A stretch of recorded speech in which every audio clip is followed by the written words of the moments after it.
ఒక్కటి గుర్తుపెట్టుకోండి, మనం దేవాలయాలకు వెడతాం, దేవాలయాల్లో భగవంతుని యొక్క విగ్రహాలు ఉంటాయి. భగవంతుని విగ్రహానికి అంత నైవేద్యం పెడతారు, అన్ని పూలదండలు వేస్తారు, అన్ని పువ్వులతో పూజ చేస్తారు, అంత ధూపం వేస్తారు, అంత దీపం పెడతారు, అన్ని నమస్కారాలు పెడతారు. ఇంతమంది కోరికలని ఆ మూర్తి తీరుస్తోంది. కానీ ఆ మూర్తి తయారవ్వాలి అంటే నిజానికి ఆ మూర్తి ఎంత కష్టపడుతుందో తెలుసా? ఎక్కడో ఉన్నటువంటి ఒక శిలని పెద్ద బండి కట్టి లాక్కొస్తారు. నేను ఒకసారి కాంచీపురంలో గణపతి స్థపతి గారు ఉన్న రోజుల్లో విగ్రహాన్ని ఎలా చెక్కుతారో చూడడం కోసమని వెళ్ళాను.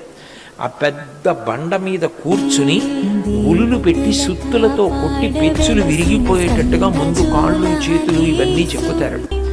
ఇవన్నీ చెక్కడం అయిన తర్వాత చిట్ట కళ్ళు చెక్కేటప్పుడు ప్రధాన శిల్పి వస్తారు. వచ్చి చాలా సున్నితమైన